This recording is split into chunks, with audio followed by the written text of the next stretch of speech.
Bom dia, boa tarde, boa noite, or whatever the case may be. My name is Marcus, and I am the host of the Black Brazil Today YouTube channel, as well as the blackbraziltoday.com blog, where I analyze Brazil from the perspective of race.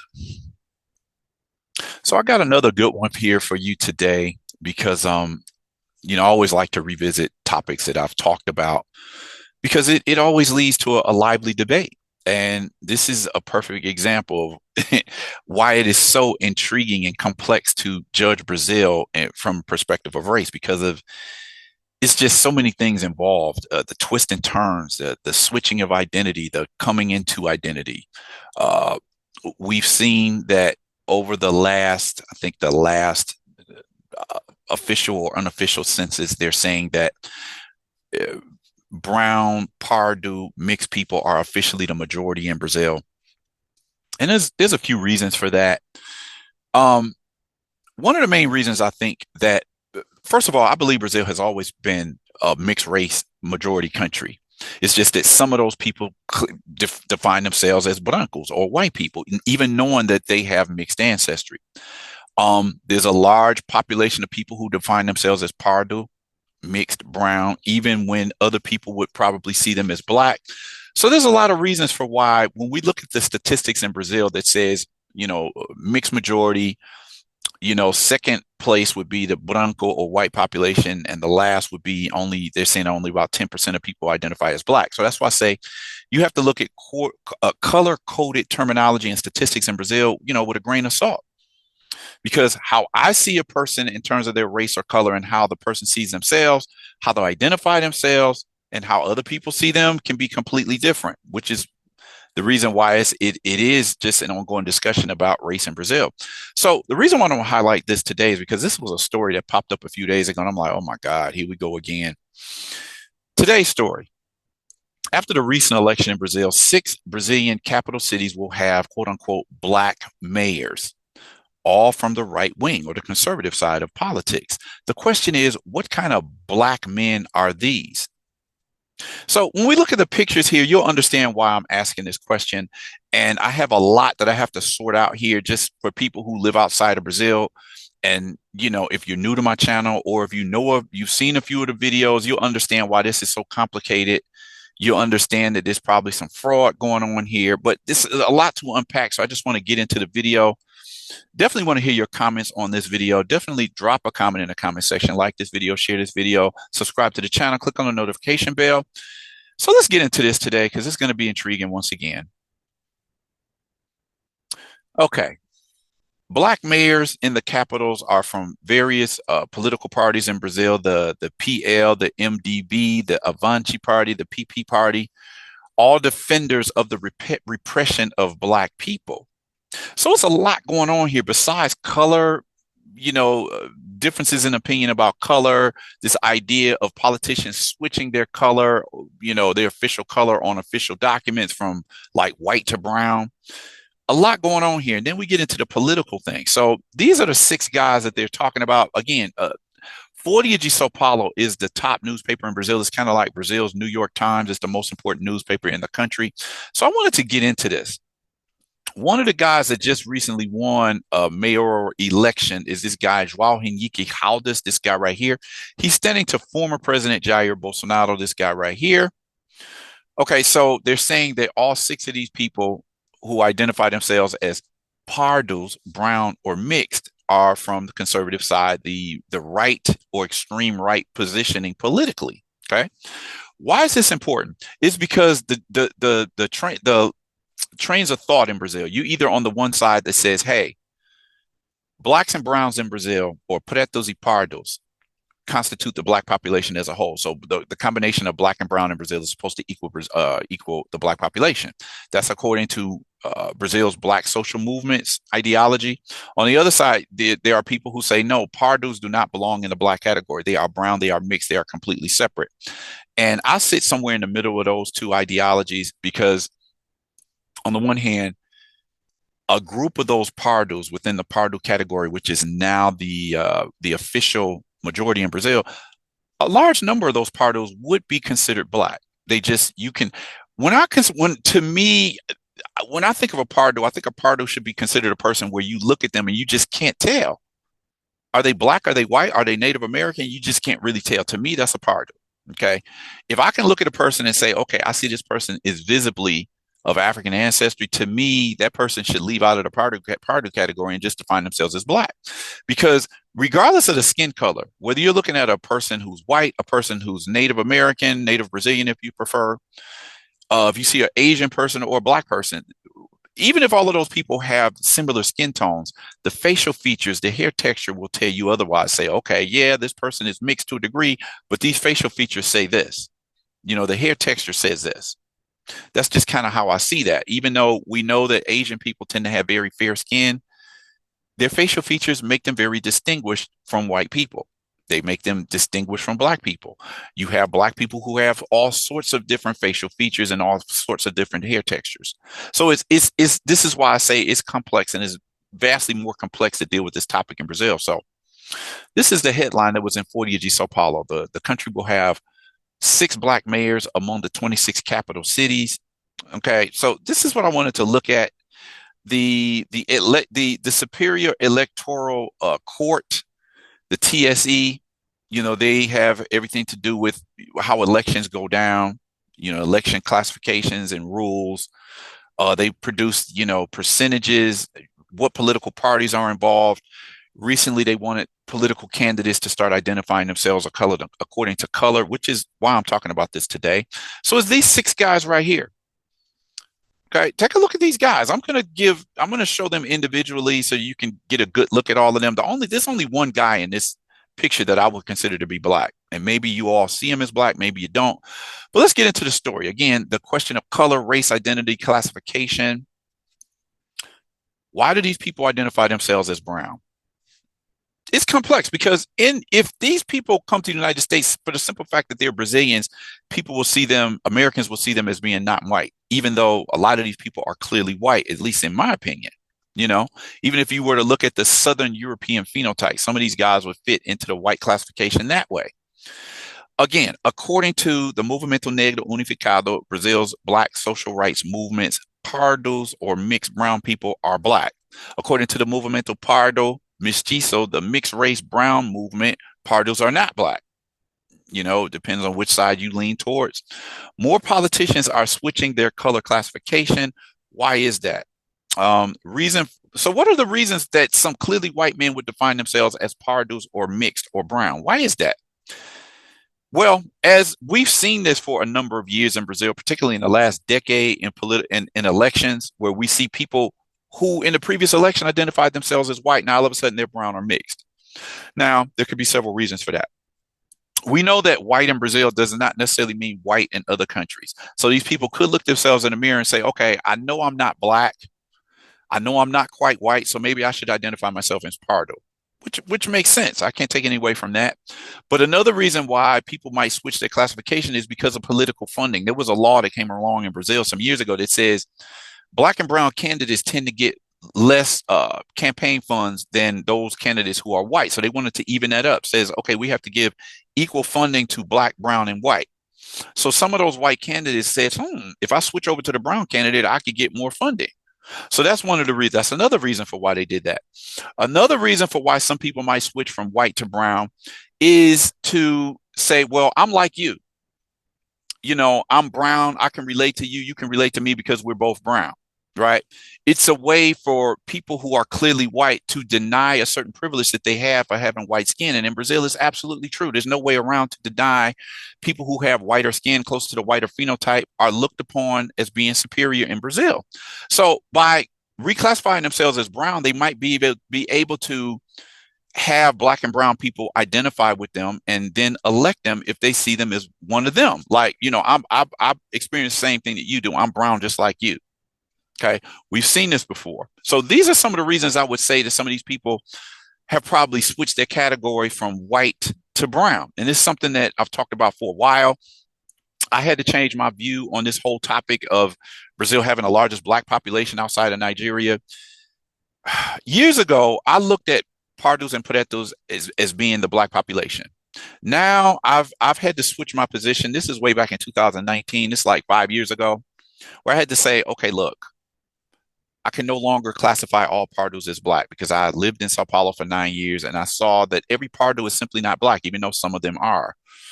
I had to stop saying Brazil has 115, 120 million black people because there's a lot of Pardus that I cannot classify as black. So I had to change my position on that. There's a rise in people who specifically identify themselves as black or Preto, as we see from this going on in Bahia. Then we have the idea of fraud. Now, another reason why, and this is, we're speaking on politics today, but in the university, because of affirmative action policies, people who are black, brown, or Indian are supposed to be able to have points. They can get into college having lower points on a college entrance exam by defining themselves as black, brown, or Indian. But a lot of those people were going overboard. People who were probably classifying themselves as white before quotas or before they tried to get into university, all of a sudden become black or brown so that they can use the affirmative action system. We had a number of issues where clearly Partu people were excluded from affirmative action policies because they were just seen as not being black or brown enough. Now, I always had a problem with that, and this is one of the reasons why I had to change my position on defining Brazil as a black majority country, because the Movimento Negro was shooting itself in the foot. And my argument was, you can't use these Pardus to inflate the black population by saying Pretos and Pardus. That's about 115, 120 million people in Brazil, which makes it a black majority. But when these Pardus go to try to take advantage of the affirmative action program and you say they're not black or brown enough, you're using them to inflate the black numbers, but denying them the benefit of being able to get into university through the quota system. You can't have it both ways. This was from 2016. The mayor of Salvador, Salvador's biggest city and capital city, is known as the African Cultural Center in Brazil. ACM Jr., or Neto, which is grandson. He's the grandson of an infamous politician, Antonio Carlos Magalhães. He ruled Bahia with an iron fist a long time ago. I don't know, let's say 20, 25 years ago. And this is his grandson. And he says, "Oh, didn't you know I'm brown too?" In an upcoming mayoral election in 80% Salvador, Bahia, 2 white candidates declared themselves brown. So this made headlines. This is ACM. This is ACM Neto, the grandson of the infamous politician.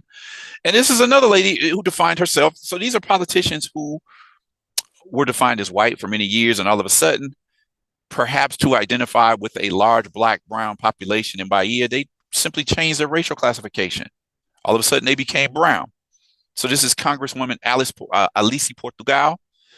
And, how do you see these people? All of a sudden, they classify themselves as brown. But was it for political reasons? Because I didn't know ACM ever identified himself as black or brown. So then in 2020, passing for black after new political campaign funding equality ruling, numerous white candidates become black suddenly. This is just, these are some of the politicians who changed their color classification, perhaps to take advantage of the new ruling on funding for candidates.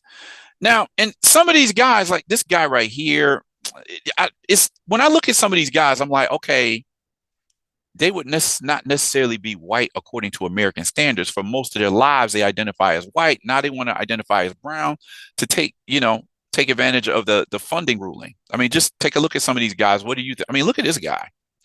He switched from white to brown. I can actually see that. I mean, look at the guy's hair texture there. I don't know. In Bahia, maybe he's considered white, but I don't see a white guy there. So you see why this is complex in Brazil. Because, yeah, I can see how some people would see him as white, but I could also see like, okay, drop him in the United States and we're not going to see him as white. This is another guy who switched from white to brown. This guy, call him what you want. This is a black man, clearly. I see this as perhaps a light-skinned black woman. She went from brown to black in 2018 and 2020. This guy was white in 2014, brown in 2016, white again in 2018, and brown again in 2020. So you see why this is such a big deal. This guy, Almeida Lima, was white in 2014. He became brown in 2016 and 2020. Again, he might be white in Brazil, but I don't see this guy being classified as white in the U.S. I don't see this guy being classified as white in the U.S. He declared himself black. He became white in 2016 and returned to being black in 2018 and 2020. So you see why I have to talk about this, because this is something that goes on in Brazil all the time.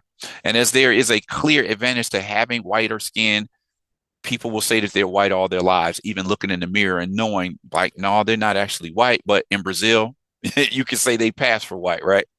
Now, I want to talk about this. The story that I'm sharing today are from a few sources. One is from an Instagram channel that I'm going to talk about in a minute. But the story, this report that I'm going to do first, is courtesy of the Partido da Causa Operária, which means the Workers' Cause Party, a far left Brazilian political party, historically Trotskyist. I mean, it's red, and look at the hammer and sickle symbol here. They're not hiding their, political identity. Its colors are red and yellow, and its electoral number is 29. It was founded in 1995 by dissidents from the Workers' Cause affiliated to the Workers' Party, which is the party of the current president, Lula da Silva. I guess, the Workers' Party wasn't left enough for them, so they created a far left extreme political party. Okay. Okay. What else do we have here? Again, these six guys. So let's get into the story from today. In 2025, six of Brazil's 26 capitals will have self-declared black mayors, all of them men, and Partu. Again, Partu, according to the Movimento Negro, belongs as part of the black population, brown or mixed, representing a lower number than in a previous municipal election when 8 brown people occupied city halls. In the first round, Chiao Bocolom was elected in the city of Rio Branco, Arthur Henrique in the city of Boa Vista, João Henrique Caldas in the city of Maceió. In the second round, Cícero Lucena won in the city of João Pessoa, Sebastião Melo in the city of Porto Alegre, and David Almeida in the city of Manaus. In other words, the victory of the black man was the victory of the right, and therefore a defeat for black people and all workers. Okay, so listen to how they labeled that. This was supposed to have been a victory of black men because, according to statistics, if Partus are part of the black population, these 6 mayors should be considered black, which most of them clearly are not. But it was a victory of the right, and we have to understand that there is a sizable population of the black population in Brazil, black and brown, that votes conservative. So they're saying that these guys were elected, and these are guys who are going to repress the black population, all while saying that they're brown, meaning being part of the black population, according to the Movimento Negro. In terms of gender, black men represent 29.1% of elected mayors, while black women occupy only 4.4% of mayors. The majority of black mayors are affiliated to the center parties, 49.3%, with a smaller presence in right-wing parties at 33.8% and left-wing parties at 16.9%. So there's more. Let me see. Affiliated with a smaller presence. Wow, that's intriguing.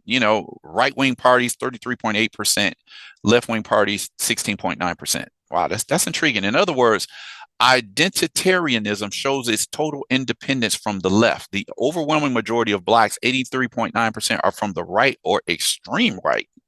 Dig that.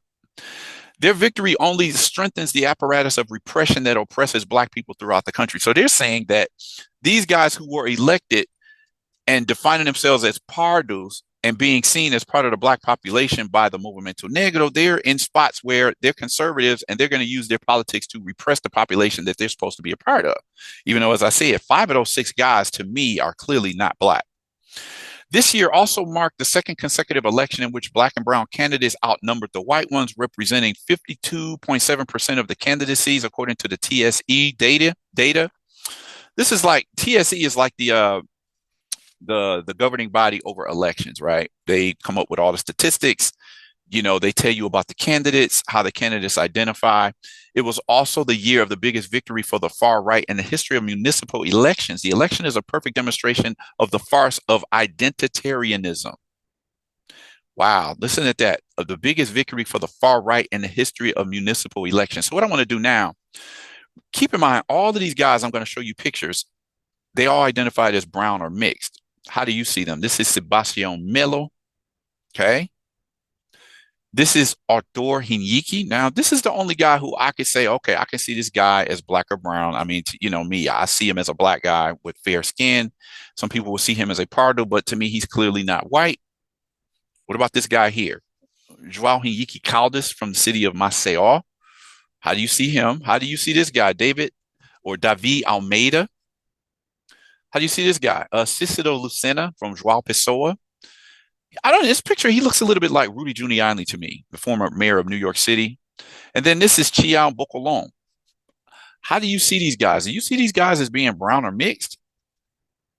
I'm not sure. I see, even though these guys are not just 100% European, I would say for the most part, I see five white guys and a light skinned black guy. That's just how I see it. You don't have to agree with me. Maybe you do, maybe you don't. Let's keep this moving. So I became aware of this article, this 40 of G. Sao Paulo saying that there are 6 black mayors out of 26 major, capital cities in Brazil. And this is a Instagram channel that I follow from time to time. As I said, her channel is called Parditude. It's kind of like negatude is blackness. It's a black movement. She calls herself Parditude, like a brown movement. And her argument is that Pardus are not black. Pardus are not negatives, right? So I wanted to read what she had to say. Her name is Beatriz Bueno, and I've featured a number of her posts, over the last year or so. So what happened was that after I saw what she posted yesterday, I had to respond. A lot of people were responding to what she said on her post, and I wanted to, just jump in and give my opinion. But let's first talk about what Beatriz Bueno had to say. She says, "I'm not going to say anything at first. I want to know what you think about it based on everything I've shared here or other opinions. Come on, let's let the games begin." So she continues. "Recognizing Parditude as an autonomous experience is essential for the construction of subjectivity and the realization of political rights for brown and black people. This distinction values the singularities of each group's experiences and strengthens the struggle for social justice and equity, promoting a more inclusive and representative recognition in the political sphere. As Walter D. Mignolo says, in postmodern context, in order to move towards decolonization, it is necessary to establish a pluriversal state that rejects any form of homogenization. For example, because we are all equal, we have the right to differences, as the Zapatistas claimed." She continues, "The discourse that Partu é negro, or black or brown is black, may even sound advantageous for the movimento negro, as it helps to reinforce the idea that the majority of the Brazilian population is black, bringing more force to discussions about race for these people. But this apparent advantage is a trap, as it can open up space for light brown people who don't have the same experiences as the black population." Let me say that again. This is an apparent this apparent advantage is a trap, as it can open up space for light brown people who don't have the same experiences as the black population to occupy spaces intended for them, even though some of these people have the legitimate right to declare themselves as such. Not all of them are being dishonest as they are being accused. Some may even be descendants of indigenous people. I agree with what she's saying here. The trap when you consider all Pardus as being black is when you get those Pardus who are mostly leaning to the white side. You can just tell that they have slight mixture there, so they're not fully white. But when they look mostly white, and you put that person up against somebody who is clearly mixed or clearly leaning to the black spectrum of the color classification, this person is taking advantages, taking places of obviously black or brown people. This person who's leaning more towards the white side, but by defining themselves as Pardu or having the black movement identifying them Pardus as being black, but disconsidering that these people look almost white. Disconsidering that some of those Pardus are actually of indigenous ancestry. So she's absolutely right here. I don't disagree with that. Again, I don't disagree with everything Beatrice says. I just say that there are a number of Pardus in the Pardu category that would be considered black. Let's keep it moving. Guys, I'm going to comment now. Okay, let's go. Although some think that this event in the photo hinders claims about Parditude, it actually helps a lot. Through situations like this, we can see that the boundary that separates white Brazilians from lighter browns is complex and nebulous. That's absolutely true. You got Brazilians who look for the most part white, but they're still not completely white. They go to other countries, they're not accepted as white. So this is true. There is a fine line that separates what is white in Brazil versus what is brown or mixed in Brazil. Because even in the white population in Brazil, you still have a lot of mixed people in the white category also. So what separates a white person from a light-skinned mestizo? I agree on this point as well. This definition plays an important role in determining who has privileges and who needs reparations due to historic discrimination. When people have a mostly white phenotype, should they be recipients of affirmative action policies when they look for the most part white? And often the experience of people with phenotypes like these men will not offer objectivity. Here in the comments, you find people who accuse them of being white and others who say they are brown, but not black. And probably in real life, they also experience these nuances. This is speaking in a generalized way. There are some who really seem dishonest to me, but who am I to accuse, right? Absolutely true. You have some white people in Brazil who could actually classify themselves as being brown or Partu, because if you judge whiteness according to the scale in Europe and the United States, these people would not be considered white. At the same time, they're not black, which is what I say. To me, a Partu should be a person who's somewhere, they are not clearly black. They're closer to the white phenotype. So why should they be able to get advantages that are reserved for people who are discriminated against because of their phenotype? And a lot of those people are brown Pardus and obviously black people. Some of those Pardus are actually black. I'll continue to point that out. Parditude continues. The line between white and brown exists both in the context of recognizing brownness as an independent and separate experience from blackness, and in the context currently applied, where the category of brown is associated with blackness. In some cases, I just have to say, in some cases, that's true.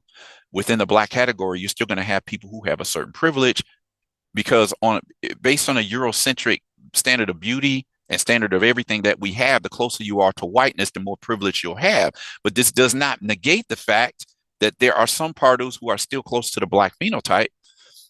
This is an intriguing point, and we can go back and forth on this, but let me continue what she has to say. The difference lies in the fact that when considering brownness, the boundary of this problematic becomes smaller.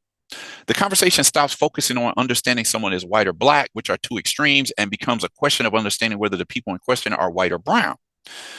Sometimes I've suggested, it's like, okay, if we can't use Partu as just one of those categories that's distinctly different from black and white, I would also argue that in Brazil, within the white population, as people have pointed out, there is a diversity among the white population as well. They think it's not just black people who have a diversity of phenotypes. When you go to Brazil and you look at the white population there, you'll see people who are clearly white and people who are a certain white mixed because they have indigenous or African ancestry, but it's minute. So for the most part, you see them as white. In the same way that I see, you have black people who are darker on the scale, tighter texture of curly hair. But then you have those Pardus who you still look at it as they're still black. They're just not as black as that person. So let's not ignore the idea that in Brazil, the white phenotype is just as vast as the black phenotype.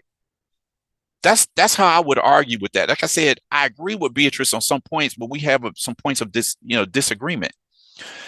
The perspective would help ensure that black people with physical characteristics that undoubtedly identify them as black have their spaces and affirmative vacancies respected and don't feel usurped by people with characteristics closer to white, as is in the case of these mayors, which is absolutely true. These people classify themselves as Pardus, even being white, clearly taking away something from somebody who is clearly black. This shouldn't be allowed. So that at this point, I have to say, okay, I look at that guy, even though he classified himself as a Partu, in my view, he's not. He's white. Why is he classifying himself as Partu? Is this some advantage that I spoke about previously? But this is where I say the classification is according to how people see that person, because that person could be changing their identity for some type of ulterior motive. Okay. This differentiation, continuing with what she said, which I use in my work, allows us to recognize the issue of ambiguity in physical appearance as part of a multiracial agenda, recognizing it as a political agenda of brownness and not blackness. We need to create this space for a more intersectional dialogue about race in Brazil. I'm going to speak to this later on because I did post a comment on Parditude's IG page. I want to address some of this. Somebody commented on her page about her post. Guilherme Andrade says, can I raise a hypothesis? Let's say the big day has come. Brown people are no longer black, etc. The Institute of Racial Equality has been torn down, turned up. It doesn't exist anymore. What should we do with these men in the photo who declare themselves brown? What are the most significant impacts of this on the brown population? How does this hinder the channeling of health policies? For example, when data is collected to find out which type of disease most affects the brown population? What impacts does this have on the human development of the brown population? What impact does this have on data on the economic vulnerability of the brown population? How will brown workers, prisoners, and underemployed and the miserable be affected if these men in the photo are legitimately part of their population? Should race be read in isolation from class? Just a few questions that might help. He pointed out something that I said in a recent video.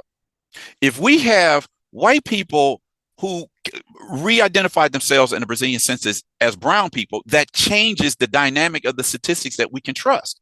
If we say that white people are the people in Brazil that earn the most money, and then some of those white people who earn the most money move over to the Partu brown category, if significant amounts of those people move over to the brown category, now you have lifted the salary of the average brown person according to these statistics. You change all the statistics in the white versus brown category, because everything, these people were once considered white, they move over to the brown category and they instantly move up the statistics in the brown category, because now white people have more education than black or brown people. They tend to have more, they're in more managerial positions in the country. They're going to be more college professors in these positions.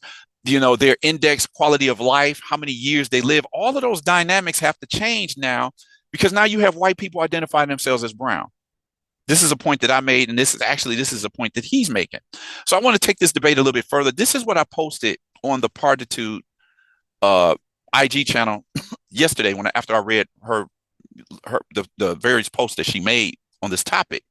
I said, hello, Beatriz. I am an American that has followed the situation in Brazil for 24 years. I lived in Sao Paulo for 9 years. I would like to offer my opinion on this topic. I admit for many years I believed in Movimento Negro activists that included Pardos as Negros, but since possibly 6 years ago, I stopped accepting the idea that all Pardos are Negros. On the other hand, I don't fully accept your position. In my view, there are millions of Pardos who have phenotypes that are closer to black than white or Indian. To me, these Pardos are in fact blacks. Another reason that I cannot fully accept your thesis is that if we know that the vast majority of Brazilians are mestizos, with some having whiter appearances, some closer to black, and some closer to Indian, in this sense, if Brazilian society is based on privileges that are based on phenotype, how does categorizing all Brazilians as Pardos solve the problem? And I'm not saying she does classify all Brazilians as Pardos. What I'm saying is, if we accept the fact that all Brazilians are Pardos to some degree, and we have this group over here that leans more to the white side, we have another group that says we just can't tell what they are, and another group that falls closer to the black side, how does having all of those people identified as Pardos mixed or mestizos, how does that solve the problem? They're all in the Pardo category, but those who are close to the white phenotype are going to get more privileges. If the Pardos are more closer to the black phenotype, they're going to be at a disadvantage to those Pardos who look whiter. So having everybody in the Pardo bag absolutely does not solve the problem that we have here. In a society based on proximity to whiteness, who would have the advantage if Caetano and Gil are both Pardos? I'm talking about the legendary musicians Caetano Veloso and Gilberto Gil. If both of those guys are Pardos or mixed, who has the advantage based on what they look like? Who would have the advantage between Cauã Raymond and Ronaldinho Gaúcho? Raymond being a popular actor in Brazil, Ronaldinho Gaúcho being a popular soccer player. Both of these guys are clearly mixed, but who's closer to the white phenotype? It does not solve the problem. Who would be in the advantageous position between singer Maria Bethânia and Gabi Amarantos, another singer? One of them is falling closer to the white phenotype, even though she's not quite white. Gabi Amarantos is black to me, but she's also clearly mixed to some degree. Who has the advantage? Putting everybody in the Pardo category does not solve the problem, because proximity to whiteness or blackness is what's going to matter. For me, a Pardo should be understood as a person who simply cannot be categorized as belonging to only one race. Mixed people who look like Ronaldo, or the other Ronaldo Phenomenal, the soccer player Neymar, or the former Globeleza beauty representation of Brazilian Carnival, Valeria Valença, have black phenotypes. But that's just my opinion. I look at Ronaldo, Neymar, and Valeria Valença, and I say all of those people have some degree of mixture, but the phenotype that sticks out most in my mind is that they look black. We're free to disagree on that. That's fine. I don't have a problem with that. I'm just saying how I see this. How would the world see these three people?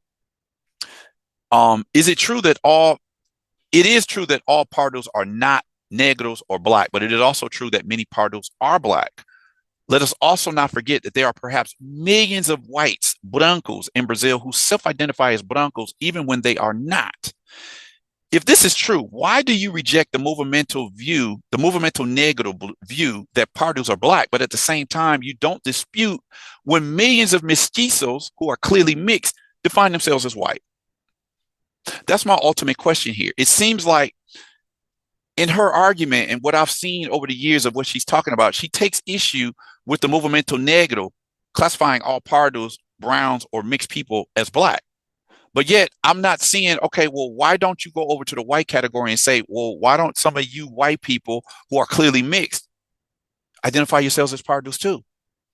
Because they're clearly mixed. A lot of white Brazilians are also mixed. You cannot have all of these years of mixing in Brazil and believe all of those white people are just purely white, because they are not. We've seen numerous examples of this. So that's where one of my main points of contention would be with the Parditude page. Okay. I look at these 6 guys and I see 5 white guys here. This guy right here, he strikes me as a light-skinned black guy. Feel free to agree or disagree, but that's just how I see it. This is my opinion. So anyway, that's why I wanted to point out some of this here. Let me make sure if there's anything else in here that I wanted to discuss before I move on. Okay, so I've talked about all of these posts previously. So I'm going to leave this video here, get the conversation started, because when we're talking about race and classification, there's always going to be a dispute. People are going to see people one way and other people see them another way. So let's just get the conversation started. What do you guys think? How do you classify the 6 guys that I just pointed out? How do we see the argument of pardos versus black, brown versus black? Do you say that all Pardus should not be black? None of them are. Do you say that some Pardus within the Pardu category are classified as black? Should they be? Should these categories be completely separate? A lot of stuff to unpack here, but I just want to hear what you all have to say about this.